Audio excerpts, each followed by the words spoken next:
أعوذ بالله من الشيطان الرجيم بسم الله الرحمن الرحيم الحمد لله رب العالمين وبه نستعين اللهم صل على سيدنا محمد النبي الأمي وعلى آله وصحبه وسلم رب اشرح لي صدري ويسر لي أمري واحلل عقدة من لساني يفقه قولي ولا حول ولا قوة إلا بالله العلي العظيم إلهي أنت مقصودي ورضاك مطلوبي أعطني محبتك ومعرفتك السلام عليكم ورحمة الله وبركاته الحمد لله والشكر لله والصلاة والسلام على رسول الله أما بعد. Pertama sekali kita bersyukur kehadrat Allah Subhanahu wa taala yang telah melimpahkan dan mengurniakan kepada kita nikmat-nikmatnya yang sangat banyak, zahir dan batin. Mudah-mudahan segala nikmat-nikmat itu sentiasa dikurniakan kepada kita dan dijadikan kita orang-orang yang bersyukur terhadap nikmat yang dikurniakan. Mudah-mudahan dengan berkat syukur itu bukan saja nikmat yang sedia ada itu dikekalkan, tetapi ditambah lagi, digandakan lagi dengan nikmat-nikmat yang lain.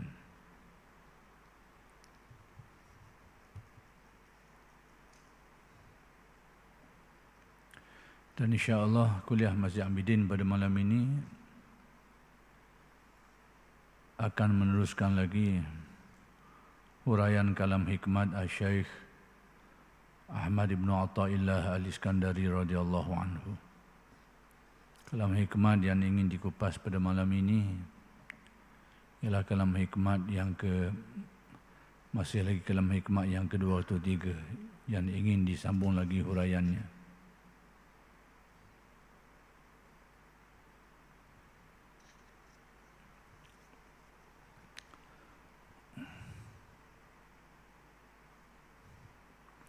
Ibrahim Al-Khawas berkata, seseorang sufi tidak harus memilih jalan tidak berusaha, terkecuali jika memang sudah cukup keadaannya. Jadi salah seorang tokoh tasawuf namanya Ibrahim Al-Khawas ni, dia memberikan satu pengajaran bahawa seseorang ahli sufi ini, yakni seseorang yang menghayati tasawuf dan mendalam perhayatannya itu terhadap tasawuf itu, yang dikenali sebagai seorang sufi ini, tidak harus dia ni pilih jalan untuk tidak berusaha. Maksudnya dia kena berusaha lah.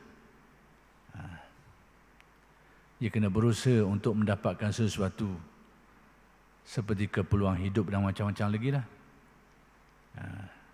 Jadi beliau menyatakan bahawa seseorang sufi tak patutlah dia ni tak berusaha. Dia kena berusaha mencari sebab musabab, yakni mengambil kira sebab musabab untuk mendapatkan sesuatu. Contohnya kalau dia nak dapat rezeki ni, dia kena pergi kerja lah, kena carilah sebab-sebab sumber-sumber dia tu. Itu maksudnya. Jadi setengah orang mungkin beranggapan ahli tasawuf ni sampai satu tahap tak ambil kira lagi dah sebab musabab, duduk saja je, serah pula kepada Allah Subhanahu wa taala. Memang tidak dinafikan ada orang yang berkeadaan seperti itu, tetapi tidak semua orang boleh bersikap seperti itu. Dia dalam tasawuf ni dia ada persyaratan-persyaratan dia tu dan adab-adab dia. Tak semudah tu orang nak buat macam tu. Kena tengok banyak perkara. dari aspek zahirnya, aspek batinnya. Kalau cukup syarat, bolehlah dia nak buat begitu. Dan kalau dia buat dalam keadaan dia cukup syarat, insya-Allah kepeluang hidupnya itu akan ditunaikan oleh Allah, akan dipermudahkan. Tapi kalau dia buat benda tu dalam keadaan tidak cukup dari pada syarat zahirnya, apatah lagi syarat batinnya itu, maka dia akan menimbulkan beban lah, membawa risiko yang tak berapa molek. Maka di sini Ibrahim Al-Khawas menganjurkan seseorang sufi itu tidak patut kalau dia tak berusaha.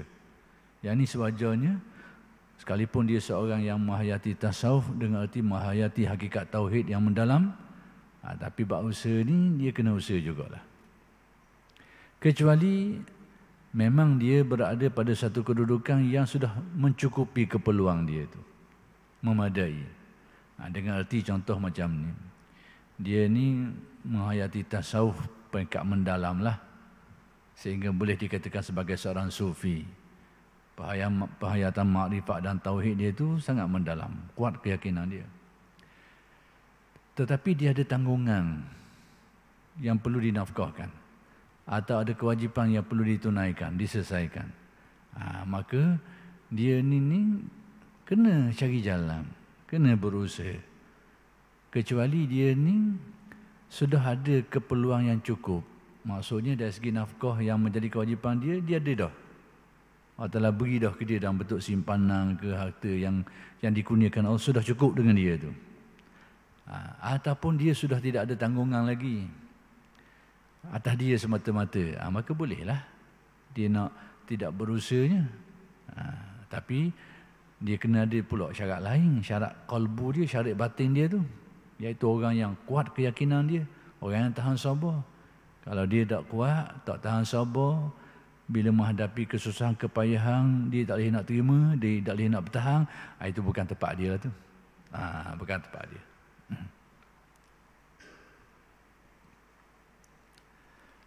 Abu Abdullah Al-Qurashi, dalam buku saya ni kitab situ Al-Quraish.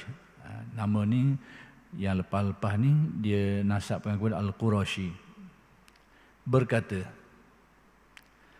selama keinginan berusaha itu kuat dalam perasaan nafsumu, yakni gerak hatimu itu cenderung untuk berusaha itu tinggi, maka berusahalah, itu lebih utama. Jadi ahli tasawuf ni dia ada pedoman dia dalam bab ni. Banyak perkara lah yang kena tengok. Maka salah satu pedoman dia, pedoman banyak, tadi persyaratan dia kena tengok belaka tu. Untuk orang mengambil sikap yang dinamakan dalam tasawuf ni sebagai tajrid ni, tajrid dengan arti dia tidak berusaha lagi dah. Dia pula serah kepada Allah Ta'ala. Ada segolongan orang yang sampai darjah ni, tapi dia kena cukup syarat zahir dan batin. Sekarang ni Abu Abdullah Al-Qurashi ni dia beri satu pedoman. Pedoman dalam bab apakah seseorang sufi itu patut dia berusaha ke tak? Dia perlu berusaha ke tak? Mungkin dia ni berada dalam keadaan bukan menjadi kewajipan lagi dia. Usaha nak mendapatkan keperluan hidup tu pada orang yang dicontohkan ni bukan menjadi suatu keperluan dan kewajipan. Cuma atas dia nak berusaha ke tak boleh, atas memenuhi keperluan diri dia sendiri. Mungkin tanggungan dia tak ada dah, atas dia semata-mata. Jadi atas dia ni, dia patut berusaha memenuhi keperluan hidup dia ke atau tidak? Maka pedoman yang diberikan oleh Abu Abdullah Al-Qurashi ni, dia kata tengok gerak kalbunya, gerak hati. Dia kata selama mana keinginan berusaha tu, kecenderungan hati kita untuk berusaha tu, gerak dalaman kita tu, cenderung untuk berusaha mencari sesuatu, mencari sebab musabab tu, selama keinginan berusaha itu kuat dalam hati, kecenderungan tinggi untuk berusaha berbanding untuk tidak berusaha, kuat dalam perasaan nafsu ni perasaan diri dia lah, maka berusaha itu lebih utama. Maka orang macam ni, dia berusaha mencari sebab musabab tu lebih utama kedudukannya. Ini bagi orang yang sudah terlepas dari kewajipan. Tapi kalau dia masih terikat dengan kewajipan berusaha memenuhi tuntutan syarak, tak ada pilihan pada dia, maka wajib dia berusaha. Sekarang ni orang yang ada pilihan, maksudnya bukan menjadi kewajipan pada dia lah. Tanggungannya mungkin tak ada atas diri dia. Nak usaha boleh, tak boleh. Sekarang pilihan mana? Maka pedoman yang diberikan macam ni. Tengok gerak hatimu itu. Cenderung ke mana? Cenderung nak berusaha mendapatkan sesuatu. Cenderung kepada mengambil sebab musabab untuk mendapatkan sesuatu. Itulah yang lebih afdalnya. Tapi sekiranya kecenderungan hati itu cenderung ke lain. Tak cenderung ke situ. Dia cenderung kepada serah kepada Allah lah. Ada rezeki ku ada lah. Dia cenderung situ. Atas diri dia. Tanggungan tak ada dah. Tuntutan syarak lepas dah. Sekiranya cenderung ke situ, dia boleh buat macam itu. Jadi apa yang diberitahu oleh Syekh Abdullah Al-Qurashi ini berkaitan dengan apakah lebih patut dia berusaha atau tidak bagi orang yang bukan lagi menjadi suatu kemestian dia berusaha. Dalam keadaan macam saya contoh tadilah, tanggungan yang wajib tadi tak ada dah, atas dia semata-mata. Keperluan hidup dia macam mana? Sekiranya keperluan hidup dia pun sekadar ada je. Ada hari tak ada. Tapi kewajipan tak ada dah. Maka orang yang mencukupi sekiranya dia ada satu keyakinan yang kuat, maka pada waktu itu dia ada pilihan. Sama ada nak berusaha mencari keperluan hidup dia atau tidak. Jadi bila pilihan ni, hak mana yang lebih utama? Pedoman dia tadi. Tengok gerak hati dia tu. Hati dia kuat ke arah kena kejari ni. Kena berusaha ni dapat. Yang afdal, yang utama, pergi.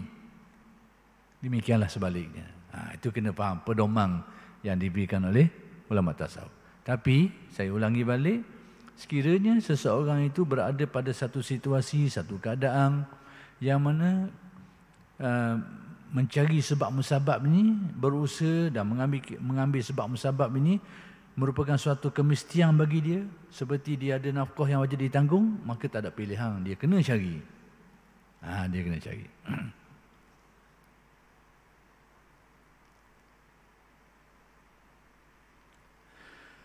Umar bin Al-Khattab radhiyallahu anhu berkata, Rasulullah selalu memberi kepada saya. Maka saya berkata, jadi kata Sayyidina Umar ni, Nabi ni selalu dia beri sesuatu kepada dia. Lalu beliau, Sayyidina Umar berkata, berikan kepada orang yang lebih berhajat dari saya. Tengok. Jadi Sayyidina Umar ni, Nabi banyak kalilah selalu beri sesuatu kepada dia lah. Tak kira lah apa saja yang menjadi keperluan dia tu. Tapi mungkin dia rasa tak perlu. Bila dia rasa tak perlu, dia pun beritahu kepada Nabi supaya dia beritahu kepada Nabi supaya memberikan benda tu kepada orang yang lebih berhajat daripada dia lagi. Baik. Macam mana kedudukan ni? Rasulullah berkata, komentar Rasulullah ni. Terima kasih dan pergunakan atau sedekahkan. Dan tiap harta yang datang kepadamu dengan tidak engkau harapkan atau engkau minta, maka terimalah. Nabi ajar kita pula. Sayyidina Umar suruh beri ke orang. Bila Nabi beri ke dia, suruh beri ke orang lain lagi lah yang lebih perlu. Tapi tengok pedoman Nabi. Nabi kata ke mana? Mula-mula sekali, terima kasih. Lalu Nabi kata, pergunakan benda tu. Ini benda yang aku beri ini, pertama sekali menggunakan benda tu. Sekiranya perlu. Kalau tidak, atau sedekahkan. Sekiranya kau tak perlu, kau pula lah yang sedekah ke orang lain. Jadi pahala boleh kamu juga. Nampak? Jadi sekarang bila orang nak beri kita, beri ke orang yang lebih memerlukan. Baik kita ambil. Kalau kita perlu, kita guna. Tak perlu, kita yang beri ke orang. Itu Nabi ajar macam tu. Ambil lah dulu. Kalau rasa tak perlu, baru kita beri ke orang pula. Maksudnya kalau orang beri, ambil. Ambil dulu.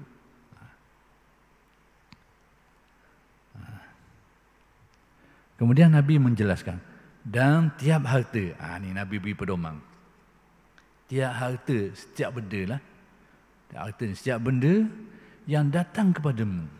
Sesuatu benda ni bila mari kepadamu, dapat kepadamu, dengan tidak engkau harapkan. Bukan betul kau cari, bukan kau harap, tapi mari kamu. Orang beri, orang sedekah, orang hadiah, mari. Yang datang kepadamu dengan tidak engkau harapkan atau engkau minta. Yang ni kita tak harap, kita tak minta, tapi mari orang beri. Kalau pemberian macam tu apa sikapnya? Nabi pesan, dia kata sekiranya setiap sesuatu yang datang kepadamu tu, yang mana dia datang kepadamu bukan kau harap dan bukan kau minta. Minta ni kabar lah aku nak. Harap ni tak kabar dah hati nak.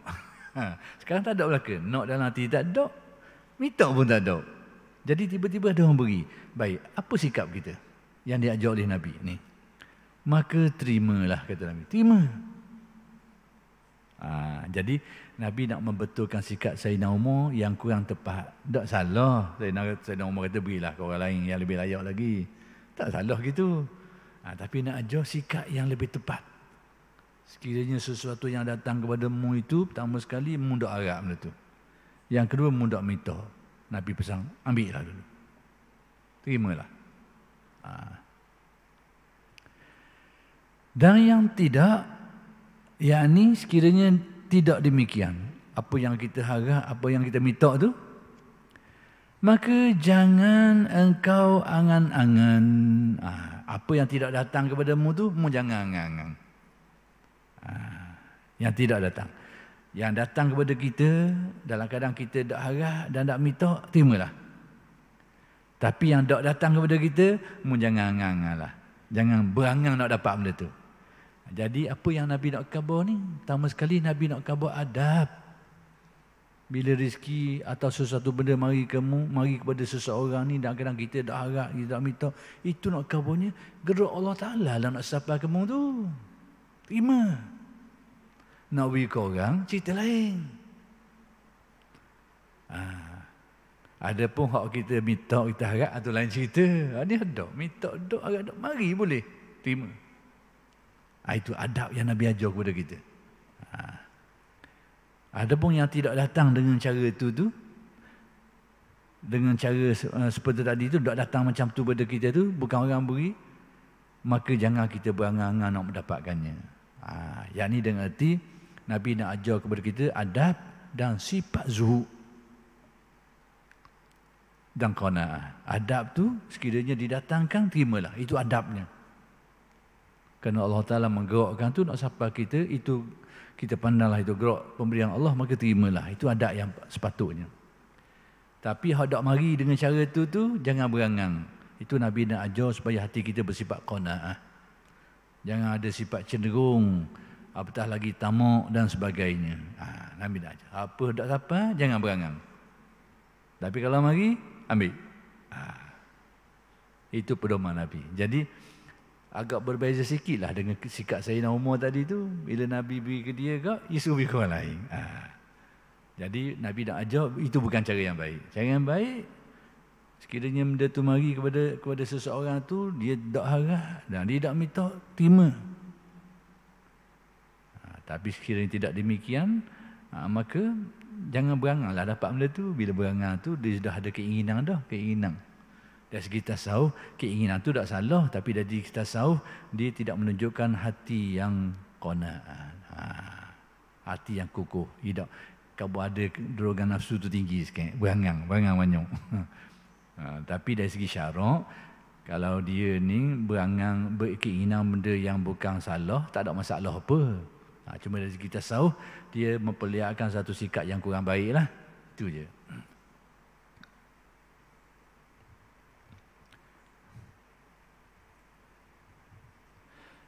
Kemudian Al-Masi, yakni Sulaiman radhiyallahu anhu berkata, ada seorang pemuda datang kepada Ibrahim At-Taimi untuk memberi hadiah wang. Orang mari nak beri hadiah wang. sebanyak 2,000 dirham. Oh, banyak tu. 2,000 dirham. Jadi yang nak beri ni seorang pemuda yang tidak diberitahu nama dia. Kepada siapa yang nak beri? Kepada seseorang yang namanya Ibrahim At-Taimi. Apa yang nak beri? Duit sebanyak 2,000 dirham. Sambil berkata, dia kata, apa yang dia kata? Terimalah, dia kata. Terimalah wang ini, ambillah wang ni, 2,000 ni. Dia kata ke Ibrahim At-Taimi ni. Ini bukan dari raja, yakni harta yang aku, duit pitih aku nak beri kamu ni, bukan daripada raja. Kalau dari raja tu ada kemungkinan syubhah itu dan ini, kemungkinan. Tapi dari segi syarak pun luluh je. Kalau kita tengok, saya nak sebut sikit sini, mungkin bermanfaat untuk kita lah. Dibahaskan oleh ulama-ulama tasawuf dalam bab pemberian orang yang sumber dia tu capur. Kita tahu capur, sumber molek pun ada dengan dia, sumber tak molek pun ada dengan dia. Capur, kita tahu. Kalau diberi kita, boleh ambil tak? Maka dari segi hukum yang dinyatakan tu boleh ambil. Sebab kita tak tahu bahagian mana yang beri kita tu, kita tak tahu. Dan kita dilarang untuk syok-syok lebih-lebih kurang. Buat syok ni mariak haram, jangan syok. Dari segi boleh.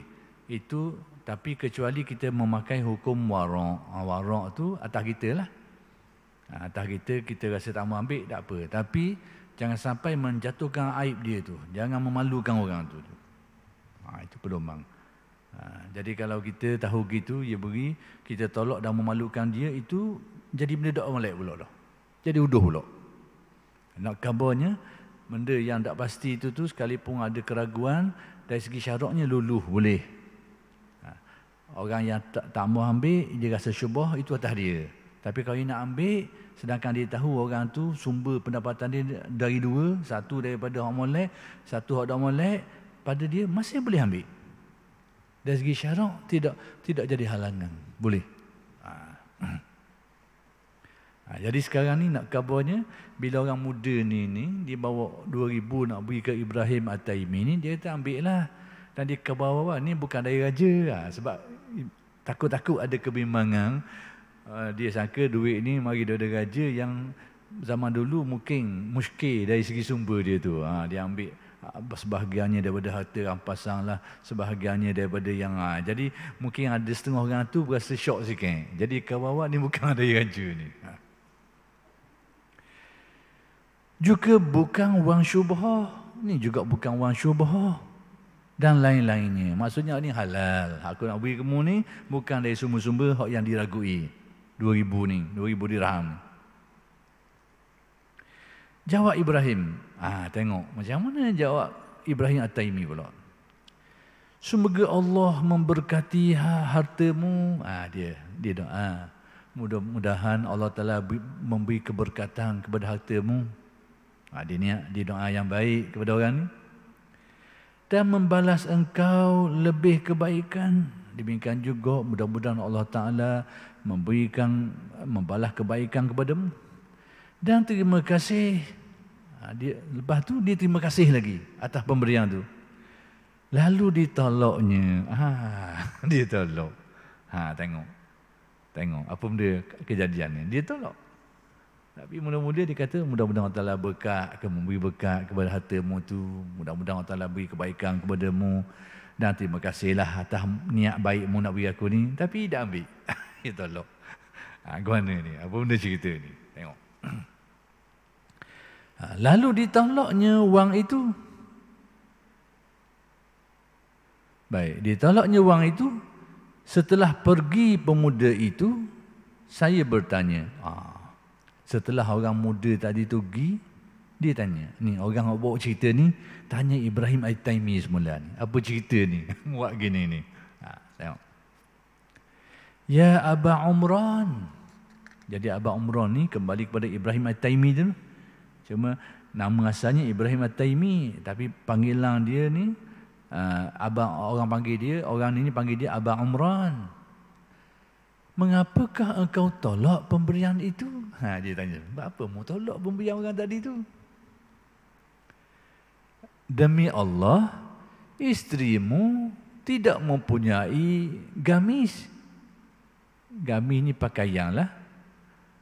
Jadi dia kata, apa mu tolak pemberian orang tadi itu? Padahal isterimu tu perlukan benda tu. Binimu tu perlu benda tu. Untuk dia ada keperluan. Sebab apa mu tolak? Dia tanya Ibrahim. Baik.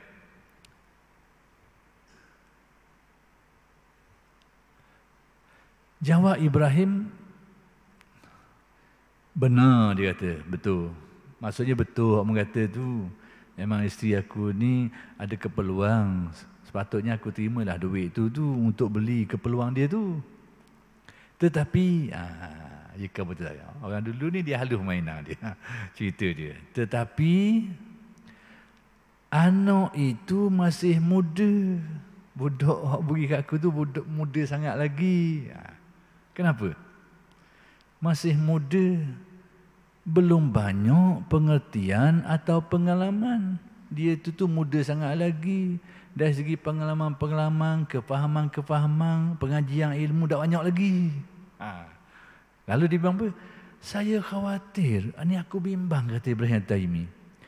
Kalau ia kembali ke kampungnya, orang muda tadi itu balik ke kampung dia nanti, lalu memberitahu kepada teman-temannya, dia khabar pula ke kawan-kawan dia, saya telah memberi kepada Ibrahim 2,000 dirham. Dia khabar ke kawan-kawan dia, bahawa dia beri kepada Ibrahim 2,000 dirham, dia kata. Dia khabar kawan dia pula.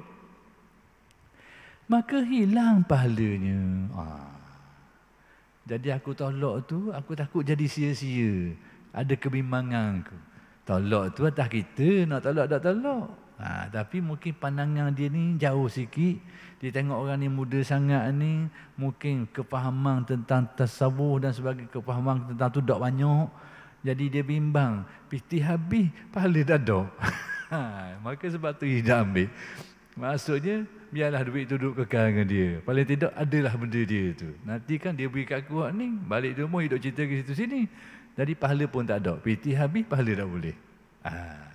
Jadi Ibrahim At-Taimi, dia tolak atas sebab tu. Atas sebab tu. Bukan atas sebab, ada pun yang dibicarakan sebelum ni, yang termasuk dalam saranan Nabi tu, yang Nabi kata, apa-apa yang datang kepada kita ni, yang kita tidak harap, yang kita tidak minta, terimalah. Jadi, orang yang menceritakan kisah tadi tu, dia muskil sikit lah. Sebab Nabi suruh, kalau sesuatu tu mari kita, dalam keadaan kita tak harap, tak minta, Nabi suruh terima. Tapi kenapa orang seperti Ibrahim At-Taimi ni tolak? Nabi suruh. Sepatutnya orang yang arif macam dia ni, laksanakanlah pesanan Nabi tu. Penomang yang Nabi tunjuk tu. Tapi ternyata sikap dia terbalik. Dia tolak. Rupanya dia ada alasan lain. Nak khabar tu. Bahawa pesan Nabi, asasnya, bila sesuatu yang datang kepada kita, kita tak harap, kita nak minta, Nabi suruh terima. Tapi apa yang tak datang dalam bentuk tu jangan berharap. Jangan berharap. Jangan berangan. Nabi pesan itu. Tapi kalau mari, ambil.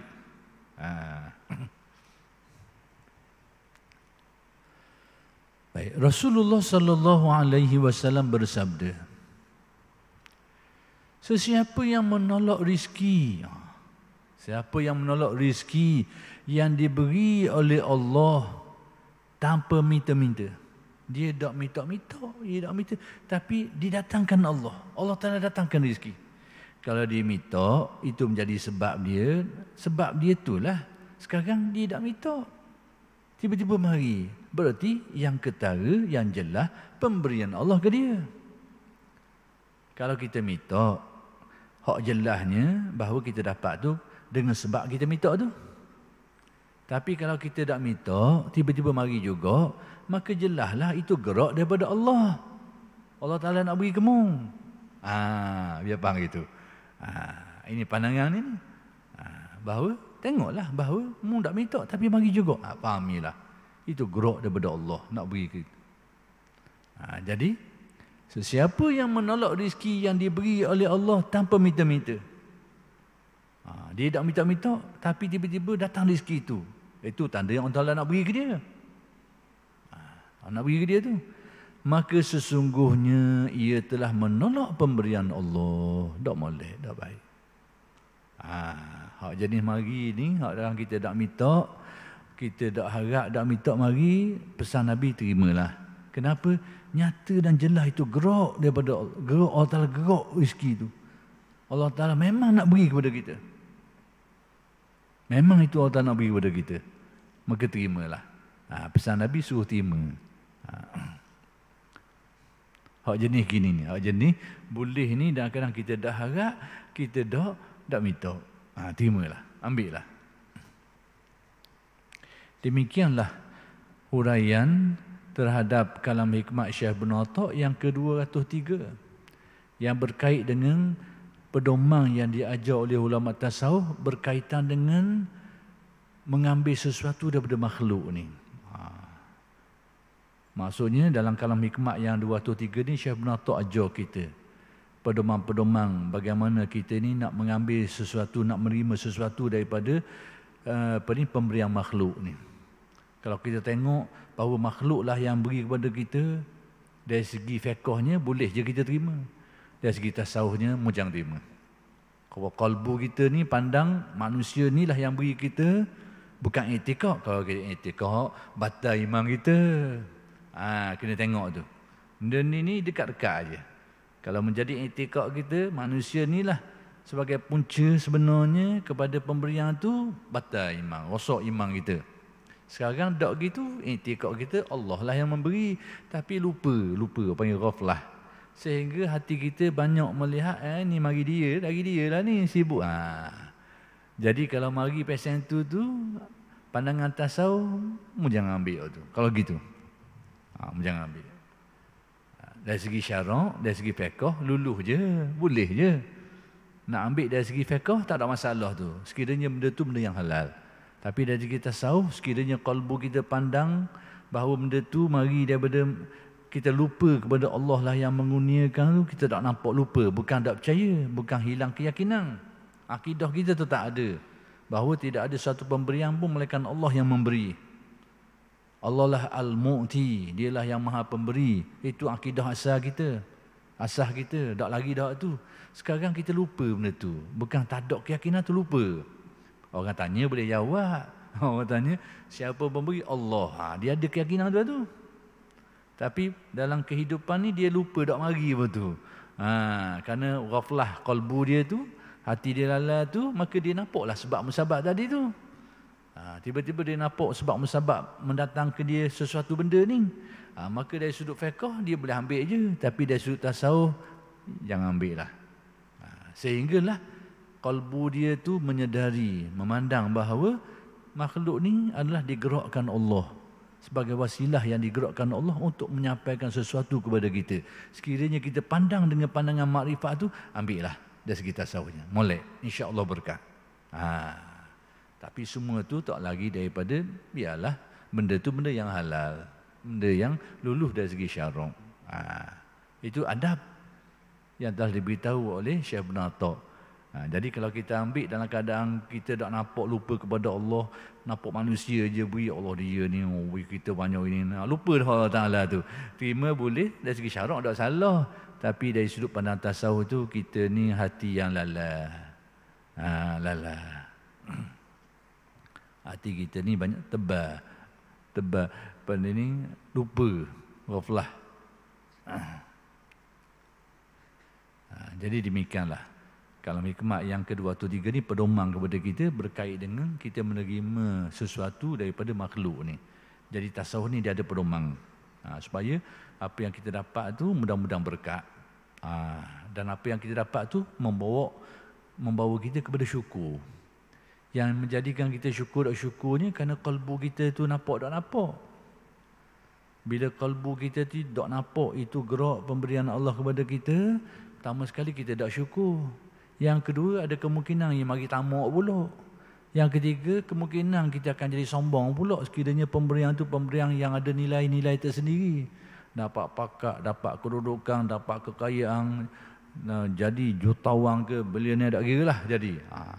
Kalau tak ada pedoman-pedoman tasawuf tu, tadi dia akan jadi gitu.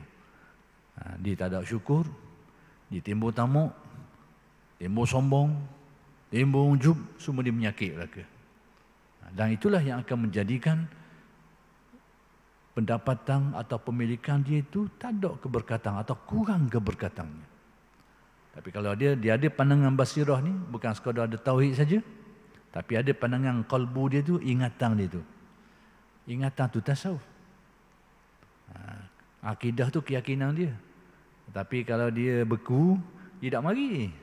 Maka kena periduklah dengan jalan zikir. Zikir yang akan menyucikan kalbu kita tu sehingga menyedarkan kita tentang pemberian-pemberian Allah tu. Maka apa-apa yang dapat, hati kita tetap memandangi kurnia daripada dia. Dengan sebab benda tu, sebab benda ni, lalu ke orang tu, lalu ke orang ni. Tapi gok asalnya datang daripada Allah Subhanahu Wa Taala. Hati sedar. Kesedaran inilah yang akan menjadi orang tu akan syukur atas pemberian tu. Dan menjadikan dia tidak akan tamak. Dan menjadikan orang itu tak akan sombong dengan apa yang dia dapat. Sekalipun dia dapat kekayaan luar biasa, sekalipun dia dapat pangkat paling tinggi, dia tak akan jadi sombong. Kerana dia tahu ini gerak daripada Allah. Kurnia daripada Allah. Itu dia. Adapun kalam hikmat Syekh Ibn Atta yang ke-204. Tengok ni. Ni halus sikit. Halus sikit.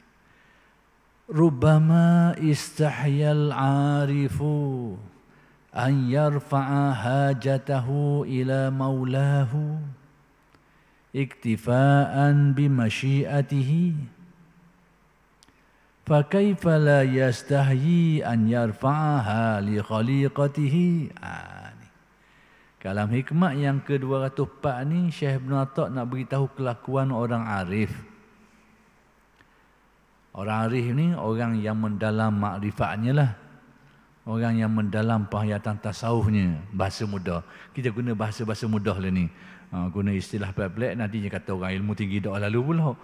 Sebenarnya benda tu boleh dipermudah je untuk kefahaman kita ni. Iaitu orang arif ni, orang yang mendalam sikit makrifat dia tu. Halus makrifat. Orang yang mendalam sikit penghayatan tasawuf ni tu. Jadi kata Syekh Ibn Atta, ada kalanya seseorang arif itu malu meminta hajatnya kepada Tuhannya. Dia malu nak minta. Tapi ini kelakuan orang arif lah. Kita tak malu ni bukan arif lah. Nak kabarnya bahawa ini perihal orang arif. Jadi kita mungkin tak dang lah takat dengar dia kata ni sebab kita bukan kelas dia ni. Tapi bolehlah faham kedudukan mereka ni. Cerita tentang orang ada piti, kita faham lah sekalipun kita ada piti. Tapi tak apa. Faham cerita orang. Mana tahu satu hari kita nak jadi orang ada piti juga kan? Sama juga arif ni. Pada waktu mungkin kita tak sapa, kita nampak perjalanan dia tu. Mana kan tahu dengan kurnia Allah Ta'ala nak mengurniakan kepada kita sehingga mencapai sebahagian daripada mana kearifan tu. Mana tahu? Jadi kita tahulah kelakuan dia tu. Jadi terjemahan ringkas saya nak perabi ni sebab sampai masa dah ni. Ada kalanya seorang arif ni dia malu nak minta hajat dia kepada Allah Ta'ala. Malu tarah tu. Sedangkan yang kita tahu selama ni kalau ada hajat, mintalah dengan Allah. Tapi dia ni jadi malu pula ni. Dah boleh ke gini? Betul ke gini? Ada dalil ke ni? Ni yang kita tengok. Benda-benda macam ni lah. Tasawuf itu kadang-kadang disalah faham, disalah tafsir. Lalu dituduh sesat. Ada satu ketika dulu orang sesatkan kita hikam kerana sebab benda-benda gini ni. Padahal dia tidak mendapat penjelasan yang baik dari sudut tasawufnya. Kerana apa? Merasa cukup dengan kehendak Allah. Takdir Allah. Taksim pemberian Allah. Dia rasa cukup padang dengan benda tu dah. Dia semalu nak minta. Lalu bagaimana dia tak rasa malu untuk mengangkat ataupun mengemukakan hajatnya kepada makhluk. Lebih-lebih lagi lah. Kelakuan orang ni. Jadi ini ada pedoman yang baik untuk kita. Yang insyaAllah akan saya terangkan huraiannya pada kuliah-kuliah yang akan datang. Siapa sih kita tu? Aku lu qauli hadza wa astaghfirullahalazim li wa lakum. Assalamualaikum warahmatullahi wabarakatuh.